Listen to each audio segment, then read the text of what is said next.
Bonjour. Alors, bonjour et bienvenue donc, dans cette nouvelle vidéo sur l'hypnose de base.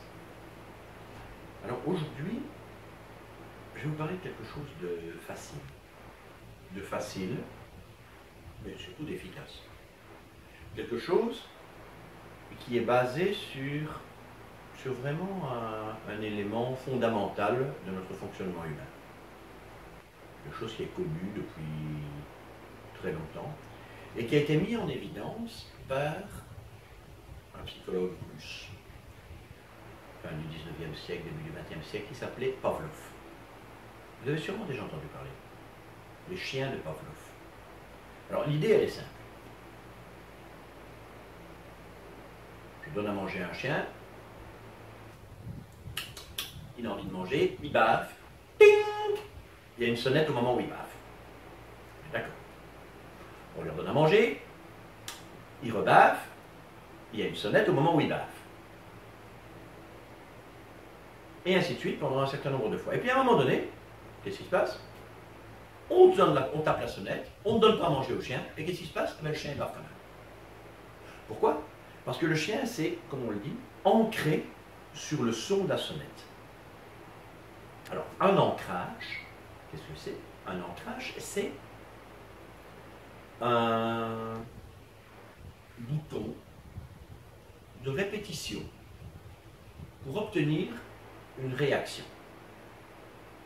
C'est ce qu'on appelle techniquement un stimulus-réponse. D'accord? Un ancrage, vous en avez déjà tous entendu parler. Il y a des ancrages qui sont très connus, le yes! Et il y a beaucoup de gens qui me disent, oui mais les ancrages, j'ai entendu parler, ça ne fonctionne pas. Moi ça n'a pas fonctionné, ou moi ça n'a pas bien fonctionné. Normal. Comme je le disais, un ancrage est un stimulus-réponse. Un ancrage va vous redonner une réaction que vous avez eue. Mais pour que cet ancrage puisse redonner une réaction, il faut que cet ancrage soit placé au bon moment. Alors quel est le bon moment pour placer un ancrage? Le bon moment pour placer un ancrage, c'est au moment où vous avez un pic émotionnel. Un ancrage doit toujours se placer sur un pic émotionnel, sur un moment où vous ressentez une émotion. Alors on peut dire qu'il y a deux types d'ancrage réellement, à la base. Vous avez, comme la cuisson, vous savez la cuisson d'un morceau de viande. Vous pouvez faire une cuisson très rapide à très haute température, ou une cuisson qui va durer très longtemps à basse température. Le résultat sera à peu près le même. Eh bien l'ancrage, c'est la même chose. Ou bien vous avez une émotion très forte à un moment donné, mais vraiment très forte, qui va s'ancrer en une fois, ou bien vous avez une émotion parfois moins forte, mais qui va se reproduire, et se reproduire, et se reproduire, et qui va à partir de ce moment-là commencer à s'ancrer au fur et à mesure. Donc, je répète, un ancrage, pour qu'un ancrage soit efficace, doit être installé au moment où il y a une émotion. Alors, soit une émotion plus faible mais qui va se reproduire à différentes reprises, soit une émotion forte qui n'aura peut-être lieu qu'une seule fois. Alors, qu'est-ce qui peut servir d'ancrage? Ça peut être des gestes, par exemple, je serre mon poing, je serre mes doigts, je touche mon visage, ma jambe, un geste. Ça peut être un mot placé au bon moment, un mot placé au moment où il y a une émotion. Ça peut être une musique, je suis sûr. Est-ce que vous vous rappelez la première fois que vous avez eu une rencontre amoureuse? Il y a peut-être une musique à ce moment-là. Si on vous rappelle, si on vous fait rejouer cette musique, comment est-ce que vous allez vous sentir? Ça peut être une image qui vous rappelle un souvenir lié naturellement à nouveau toujours à une émotion. Ça peut être un ensemble de choses, une situation globale. Les ancrages, ça n'est pas seulement non plus ce geste, justement, ce geste, ce mot, cette image. L'ancrage, c'est l'ensemble aussi, justement, d'une situation qui, à un moment donné, a déclenché une réaction. Et quand nous travaillons sur nous-mêmes ou sur les autres, c'est souvent sur base de ce genre de choses que nous allons travailler. En gros, un comportement répétitif, devient répétitif pourquoi? Parce qu'une première fois, peut-être que ce comportement a fonctionné dans une circonstance bien précise. Ce qui fait que, quand la circonstance, ou quand quelque chose qui ressemble à cette circonstance se passe à nouveau, eh bien, ça crée un déclic. En fin de compte, ça crée un rappel. Un ancrage, c'est un peu comme le raccourci que vous mettez sur le bureau de votre ordinateur. Au lieu de remettre l'adresse complète de votre du fichier que vous cherchez, il y a une petite icône. Et cette icône, en appuyant sur cette icône, eh bien, vous ramenez le fichier, le programme, le site que vous recherchez. Eh bien, l'ancrage, c'est un peu la même chose. Nous sommes en permanence dans des systèmes d'ancrage. Pourquoi? Parce que l'ancrage fait aussi appel à un autre point qui est le point de référence. Nous faisons toujours référence à quelque chose que nous avons connu, quelque chose qui nous a plu, qui nous a déplu, quelque chose que nous aurions aimé avoir, quelque chose que nous aurions aimé ne pas avoir, aimer vivre, aimer ne pas vivre. Il est très difficile de créer quelque chose totalement sur base de rien. Quand je dis difficile, certains vous diront même que c'est impossible. Alors maintenant, là, nous avons revu un petit peu la théorie de l'ancrage, très rapidement. Rien d'aller naturellement beaucoup plus loin. L'ancrage, ça va s'utiliser énormément, et ça nous en reparlerons peut-être plus tard. On va l'utiliser d'une façon extraordinaire, par exemple, pour créer des modifications dans les comportements. Nous allons l'utiliser de façon extraordinaire pour créer des vrais changements d'opinion. Ce que nous allons faire aujourd'hui, c'est quelque chose de très simple, pour commencer. Un système, ce qu'on appelle un glissement d'ancrage. Quelque chose qui va vous permettre de mieux comprendre en mettant en pratique assez directement. Alors, je vous rappelle un point essentiel, ressentir une émotion. Si vous ne ressentez pas d'émotion, vous pouvez mettre tout ce que vous voulez, que ce soit un geste, une image, une musique, tout ce que vous voulez. S'il n'y a pas d'émotion, votre ancrage n'est pas un ancrage. Regardez un exemple type d'ancrage, quand je viens de dire cet ancrage n'est pas un ancrage, eh bien moi j'ai automatiquement eu en retour une image qui est l'image du tableau de Magritte. Ceci n'est pas une pipe. Quoi? Ceci n'est pas un ancrage. Vous voyez? La phrase a fait ancrage sur ce tableau. Ce qui nous permettra par la suite, dans une autre vidéo peut-être, d'expliquer aussi à certains moments comment on peut utiliser l'ancrage pour créer la mémoire. Par exemple, dans la construction de ce qu'on va appeler un palais de la mémoire. Mais ça, c'est pour plus tard. Pour l'instant, nous allons faire quelque chose de simple. Nous allons simplement changer le ressenti d'une situation difficile, désagréable. Alors, qu'est-ce que nous allons faire? Vous vous installez confortablement, ou pas, comme vous savez. Comme toujours, vous respirez profondément.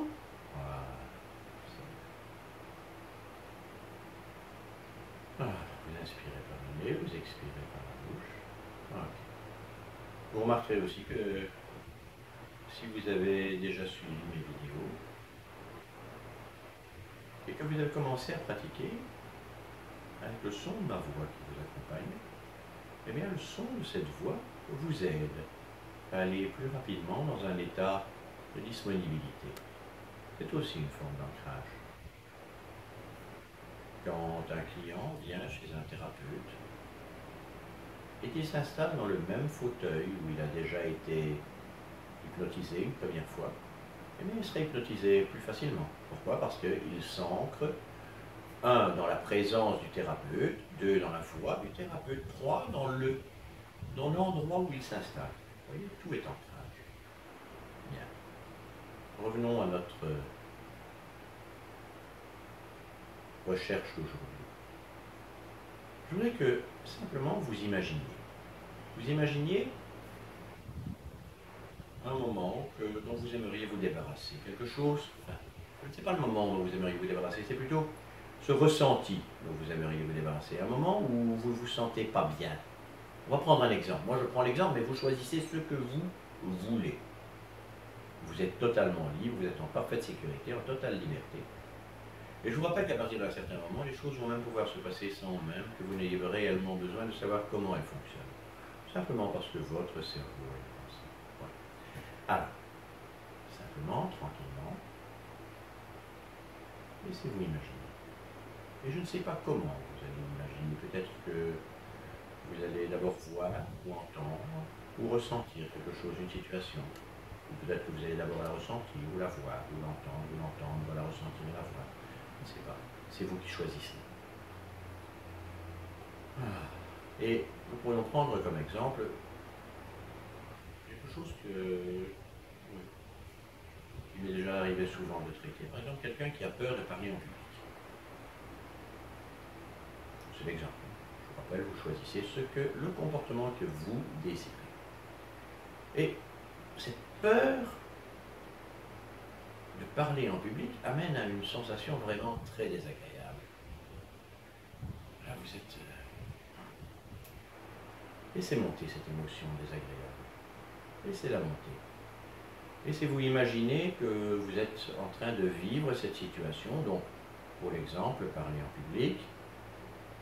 Et là, il y a la peur qui monte en vous. Il y a ce côté vraiment, vraiment désagréable. Il y a cette façon d'être dont vous aimeriez vous débarrasser.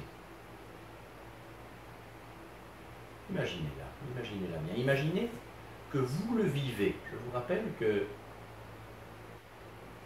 pour qu'une émotion puisse apparaître réellement, vous devez la vivre. Vous devez être associé à cette émotion. Si vous la voyez de l'extérieur comme un spectateur, vous en êtes dissocié, donc vous ne serez pas dans l'émotion. Et pour que l'ancrage puisse fonctionner, il a besoin d'une émotion vivante. Alors laissez-vous ressentir ce moment désagréable. Profitez-en, c'est peut-être la dernière fois que vous le ressentez. Voilà. Quand vous le ressentez bien, inspirez, expirez, et pensez à ce moment. Laissez-vous vivre ce moment. Autorisez-vous pour une fois, pour la dernière fois peut-être, à vous sentir mal dans ce moment. Et quand vous sentez que vous vous sentez vraiment mal, choisissez un ancrage facile à garder. Alors par exemple, je ferme ma main gauche. Je ferme le poing de ma main gauche. Bien. Voilà. Et plus je ferme ce poing, et plus je sens cette situation qui devient de plus en plus désagréable. Et plus cette situation devient de plus en plus désagréable, et plus je ferme ce poing. Et ainsi de suite, et plus je ferme le poing, et plus la situation devient désagréable, et plus la situation devient désagréable, et plus je ferme le poing. Voilà. On ouvre le poing. On neutralise, on regarde quelque chose de neutre. Par exemple, moi je suis en train de regarder un mur blanc en face de moi. Je reviens. Et pour vérifier que mon ancrage est bien installé, je referme mon poing gauche.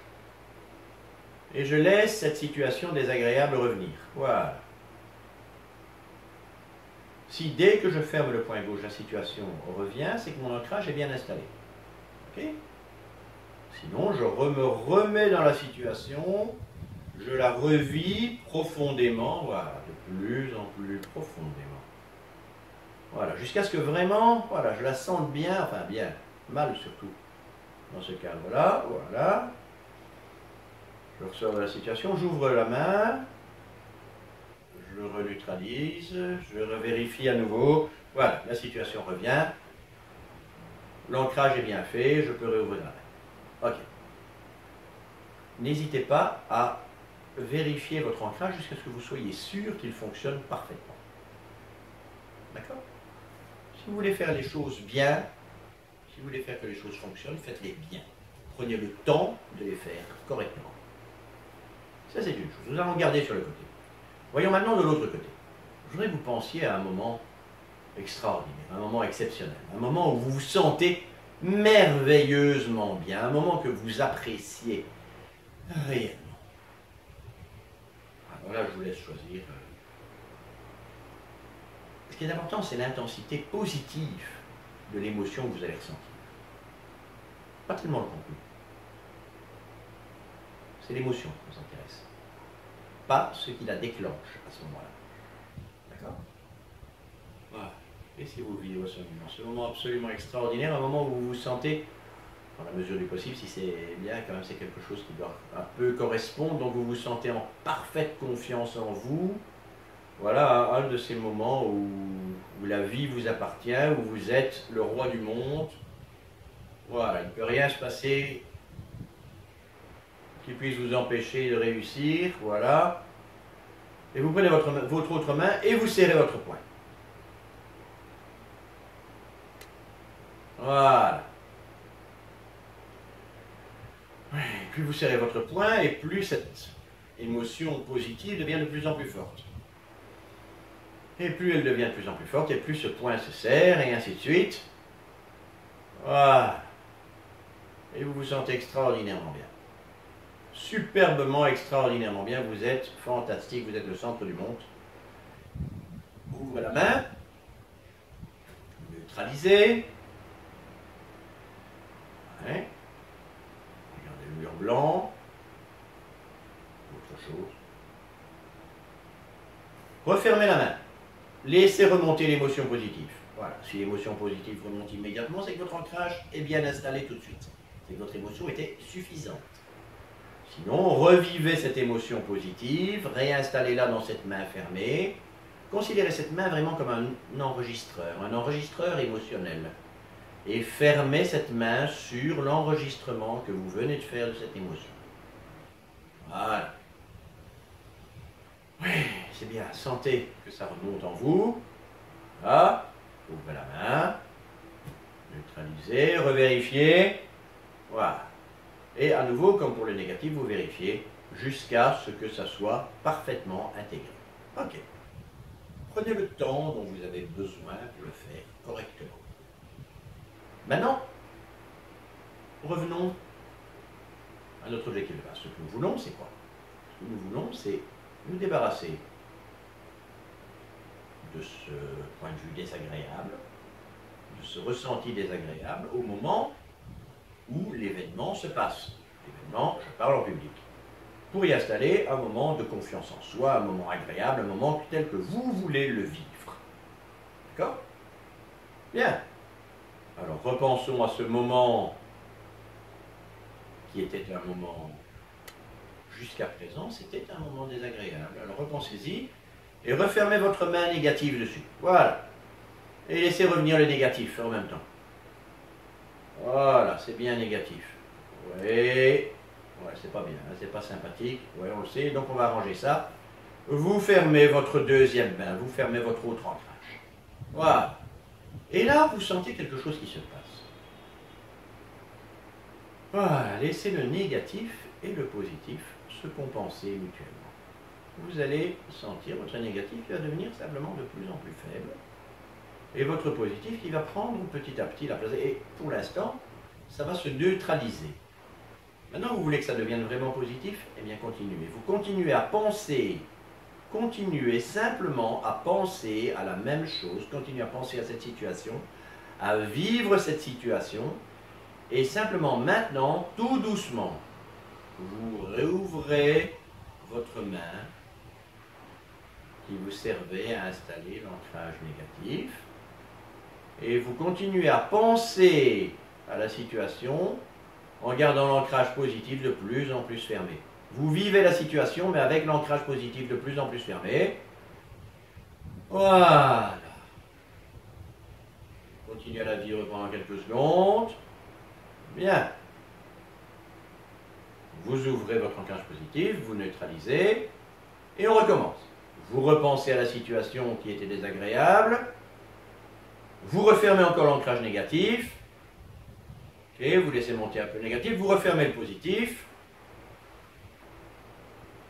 vous laissez les deux se contrebalancer, se compenser, puis vous ouvrez doucement, tout doucement, l'ancrage négatif. Là, vous laissez le positif s'installer sur cette situation, vous laissez le positif se coller sur votre situation désirée, voilà, et vous vous rendez compte de plus en plus que, voilà, et vous refaites ça 4 ou 5 fois d'affilée, jusqu'à ce qu'en fin de compte, le simple fait de penser à cette situation vous fasse venir le sentiment positif de lui-même. Voilà, simplement. Une suggestion, nourrissez votre ancrage régulièrement. Il y a des gens qui vous disent un ancrage bien fait, normalement, ne doit pas être refait ni renourri. Oui, c'est possible pour certaines personnes particulièrement douées, particulièrement suggestives. D'accord? Ce n'est pas forcément vrai pour tout le monde. Nourrissez-le. Un ancrage que l'on ne nourrit pas et que l'on n'utilise pas, eh bien à un moment donné, il va finir par s'éteindre. Tout simplement. Parce que c'est la nature qui est comme ça. Et que ce que nous n'utilisons pas, nous le perdons. Ok. Entraînez-vous bien. Je vous remercie pour votre attention et à bientôt.